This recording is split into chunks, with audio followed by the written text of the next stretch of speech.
Hi అండి. Welcome to Surekha world.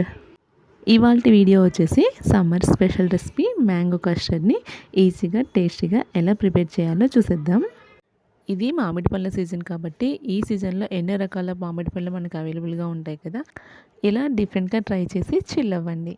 So మ్యాంగోస్తో ఎప్పుడూ ఒకేలా కాకుండా ఇలా కాస్త డిఫరెంట్గా ట్రై చేయండి. పిల్లలైనా పెద్దలైనా చాలా ఎంజాయ్ చేస్తూ తినేస్తారు. సో లేట్ చేయకుండా ఈ ప్రాసెస్లోకి వెళ్ళిపోదాం. దీనికోసం ముందుగా ఒక 250 ml మిల్క్ని ఒక గిన్నెలో తీసుకొని వేడి చేసుకోవాలండి. ఈ పాలని మీడియం ఫ్లేమ్లో పెట్టేసి బాగా మరగనివ్వాలండి. మధ్య మధ్యలో కలుపుకుంటూ మీగడ కట్టకుండా చూసుకోవాలి. సో ఇక్కడ చూడండి, ఇలా పొంగొచ్చేటప్పుడు మీరు కలిపేస్తే ఏమవుతుందంటే మీగడ కట్టకుండా పాలు చిక్కగా వస్తాయన్నమాట.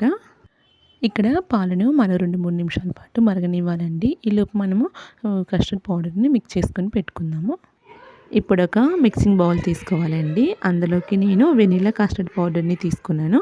ఈ ఫ్లేవర్ అయితే టేస్ట్ చాలా చాలా బాగుంటుంది. సో నేను అందుకనేసి వెనిలా పౌడర్ని తీసుకున్నాను. ఇది ఈ యొక్క బౌల్లోకి నేను 1.5 స్పూన్ దాకా యాడ్ చేసి కస్టర్డ్ పౌడర్ని తీసుకున్నానండి. అలాగే ఇందులోకి డబల్ క్వాంటిటీ అంటే నేను 1.5 స్పూన్ తీసుకున్నాను కదా, 3 స్పూన్స్ దాకా మిల్క్ తీసుకోవాలండి. ఈ మిల్క్ వచ్చేసి గోరువెచ్చగా తీసుకోవాలండి. చల్లని పాలు యాడ్ చేస్తే ఉండలు కట్టేస్తుంది. సో దానికనేసి నేను గోరువెచ్చని పాలు యాడ్ చేశానండి. ఇలా గోరువెచ్చని పాలు యాడ్ చేసి ఉండలు లేకుండా మిక్స్ చేసుకొని పక్కన ఉంచుకోవాలి. ఈ మ్యాంగో కస్టర్డ్కి అయితే వెనిలా ఫ్లేవర్ యాడ్ చేస్తేనే టేస్ట్ బాగుంటుందండి. వేరే ఫ్లేవర్ ఏది యాడ్ చేస్తే కూడా టేస్ట్ అయితే పూర్తిగా చేంజ్ అయిపోతుంది. సో అందుకనేసి నేను వెనిలా కస్టర్డ్ పౌడర్ని తీసుకున్నానండి. సో ఇలా కలిపేసి పక్కన ఉంచేసుకోవాలి. ముందుగా మనం పాలను బాయిల్ చేసుకున్నాం కదా, ఆ పాలల్లో 1/2 కప్ దాకా అంటే 50 గ్రామ్స్ దాకా షుగర్ యాడ్ చేసుకోవాలి. షుగర్ యాడ్ చేసిన తర్వాత షుగర్ మెల్ట్ అయ్యే వరకు గరిటెతో తిప్పుకుంటూ మరిగించుకోవాలి. షుగర్ కంప్లీట్గా మెల్ట్ అయిపోయిన తర్వాత ఇందులోకి కస్టర్డ్ మిల్క్ని యాడ్ చేసుకోవాలి. కస్టర్డ్ పౌడర్ యాడ్ చేయకముందు ఒకసారి కలుపుకొని యాడ్ చేసుకోవాలండి. ఇలా యాడ్ చేసుకోవడం వల్ల పౌడర్ అంతా అడుగును చేరకుండా అంతా ఒకేసారి వచ్చేస్తుంది. ఇప్పుడు గరిటెతో తిప్పుకుంటూ 2 నిమిషాల పాటు లో ఫ్లేమ్లో పెట్టి ఉడికిస్తే కస్టర్డ్ మనకి రెడీ అయిపోతుంది. ఈ విధంగా కలుపుతూ ఉంటే కొద్దిసేపటికి చిక్కబడిపోతుంది అన్నమాట. ఈ కస్టర్డ్ ఉడికించుకునేటప్పుడు ఎప్పుడైనా మంటను లో ఫ్లేమ్లోనే పెట్టాలండి. హై ఫ్లేమ్లో పెట్టేస్తే త్వరగా మాడిపోతుంది, అంత పర్ఫెక్ట్గా రాదు. ఇప్పుడు స్టవ్ ఆఫ్ చేసుకొని పూర్తిగా చల్లార్చుకోవాలండి. ఇది చల్లారేలోపు ఒక మామిడి పండుని పెద్ద సైజు తీసుకోవాలండి. మీకు నచ్చిన ఫ్లేవర్ని తీసుకోవచ్చండి. అంటే బేనీసా కానీ రసాలు కానీ ఇట్లా డిఫరెంట్ టైప్స్ ఉంటాయి కదా, అలా మీకు నచ్చిన ఫ్లేవర్ని తీసుకోవచ్చు. నేనైతే ఇక్కడ బేనిస పండుని తీసుకున్నానండి. ఇలా పండుని 2 పీసెస్గా కట్ చేసుకోవాలి. కట్ చేసుకొని ఇక్కడ వీడియోలో చూపిస్తున్నట్లు చిన్న చిన్న పీసెస్గా కట్ చేసుకుంటే సరిపోతుంది. ఈ మామిడి పండుని ఈ విధంగా స్లైసెస్గా కట్ చేసుకోవాలి. బాగా పండిన మామిడి పండు తీసుకుంటే టేస్ట్ చాలా బాగుంటుందండి. మనం నైఫ్తో కట్ చేసుకుంటే ఈజీగా ఊడొస్తాయండి. ఇలా చేసుకోవడం వల్ల పైన ఉండే తొక్కు ఏమాత్రం ఈ గుజ్జులోకి రాకుండా ఉంటుంది. ఇలా మామిడి పండు మొత్తాన్ని స్పూన్తో క్రాప్ చేసుకుంటే సరిపోతుందండి. అదే రసాలు అయితే పండు గుజ్జు మొత్తాన్ని. ఇప్పుడు ఇందులోకి 1/2 కప్ దాకా షుగర్ని యాడ్ చేసుకోవాలి. అంటే అది 50 గ్రామ్స్ దాకా ఉంటుందండి. పిండుకొని ఒక బౌల్లోకి తీసుకొని పెట్టుకోవాలండి. ఇప్పుడు గుజ్జు మొత్తాన్ని ఒక మిక్సీ జార్లో ట్రాన్స్ఫర్ చేసుకోవాలి. ఇక్కడ మనం పూర్తిగా 50 గ్రామ్స్ దాకా షుగర్ని యాడ్ చేసుకోవాలి.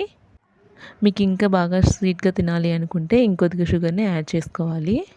ఇప్పుడు స్మూత్గా ఉండలు లేకుండా బ్లెండ్ చేసుకోవాలండి. ఇలా బ్లెండ్ చేసుకున్న తర్వాత దీనికి మనం పూర్తిగా చల్లారిపెట్టిన ఈ కస్టర్డ్ మిశ్రమాన్ని కూడా మిక్సీ జార్లో వేసుకొని మరో 2 మినిట్స్ పాటు బ్లెండ్ చేసుకోవాలి. ఇందులో ఉండలు లేకుండా స్మూత్గా బ్లెండ్ చేసుకోవాలండి. అలా వస్తేనే టేస్ట్ చాలా బాగుంటుంది. మీరు ఎంత సాఫ్ట్గా బ్లెండ్ చేస్తే టెక్స్చర్ అనేది అంత బాగుంటుందండి. చూడండి, మిక్సీ పట్టిన తర్వాత ఇలా చిక్కగా వచ్చేసింది. సో ఇంత చిక్కగా వద్దనుకుంటే కొద్దిగా వాటర్ని కూడా యాడ్ చేసుకోవచ్చు. దీనికి వాటర్ని యాడ్ చేసి మళ్ళీ ఇలాగే బ్లెండ్ చేసుకోవాలి.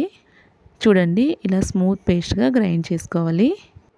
ఇలా స్మూత్గా బ్లెండ్ చేస్తేనే అది చాలా టేస్ట్గా వస్తుంది. ఇలా తయారైన మ్యాంగో కస్టర్డ్ని ఒక 8 కంటైనర్లోకి ట్రాన్స్ఫర్ చేసుకోవాలి. ఆ తర్వాత మూత పెట్టి 2 గంటల పాటు ఫ్రిడ్జ్లో ఉంచాలి. ఇలా మూత పెట్టి ఫ్రిడ్జ్లో ఉన్నట్లయితే అది బాగా కూల్ అయిపోతుందండి. ఈ కూల్ అయిపోయిన తర్వాత బయటకు తీసి సర్వ్ చేసుకోవచ్చు. చూడండి 2 అవర్స్ తర్వాత ఫ్రిడ్జ్లోంచి తీసి చూస్తే చాలా కూల్ అయిపోయిందండి. కూల్ అయ్యాక ఈ మ్యాంగో కస్టర్డ్ని సర్వ్ చేసుకునేటప్పుడు సన్నగా కట్ చేసి పెట్టుకున్న మ్యాంగో పీసెస్ తోటి టాపప్ చేసుకోవాలండి. ఇలా చేస్తేనే టేస్ట్ చాలా బాగుంటుంది, ఆ ఫ్లేవర్ కూడా బాగా తెలుస్తుంది. ఈ మ్యాంగో కస్టర్డ్ని కూల్గా సర్వ్ చేసుకుంటేనే టేస్ట్ ఎంజాయ్ చేయొచ్చండి. ఇలా ఈ పీసెస్ని యాడ్ చేసిన తర్వాత దానిపైన డ్రై ఫ్రూట్స్తో గార్నిష్ చేసుకోవచ్చండి. ఈ గార్నిష్ కోసం డ్రై ఫ్రూట్స్ ఏవైనా తీసుకోవచ్చండి, లైక్ కాజు, బాదం, పిస్తా కూడా యాడ్ చేసుకోవచ్చు. ఇలా బాదం పలుకులతోటి గార్నిష్ చేసిన తర్వాత మ్యాంగో కస్టర్డ్ని కూల్గా సర్వ్ చేసుకుంటే చాలా టేస్టీగా ఎంజాయ్ చేసేయచ్చు. ఇంతే అండి, ఎంతో టేస్టీగా సింపుల్గా ప్రిపేర్ చేసుకునే ఈ మ్యాంగో కస్టర్డ్ రెడీ అయిపోయింది. చాలా ఈజీగా ప్రిపేర్ చేసుకోవచ్చు కదండి. ఇది మ్యాంగో సీజన్ కాబట్టి మీరు తప్పకుండా ట్రై చేయండి. ట్రై చేసి టేస్ట్ చేసి ఎలా వచ్చిందో నాకు కామెంట్ సెక్షన్లో చెప్పండి. నా వీడియో ఫస్ట్ టైం చూస్తున్నట్టయితే సబ్స్క్రైబ్ చేయడం మాత్రం మర్చిపోవద్దండి. పక్కన ఉన్న బెల్ ఐకాన్ని ట్యాప్ చేయండి. నేను పెట్టే వీడియోస్ అన్నీ మీకు నోటిఫికేషన్లో వచ్చేస్తాయి. ఈ వీడియో మీకు నచ్చినట్లయితే లైక్ చేయండి, మీ ఫ్రెండ్స్కి, రిలేటివ్స్కి షేర్ చేయండి. ఇలాంటి మరిన్ని simply and tasty quick recipes కోసం నా ఛానల్ని ఫాలో అవ్వండి. నెక్స్ట్ వీడియోతో మళ్ళీ కలుద్దాం. Until then bye bye. Thank you.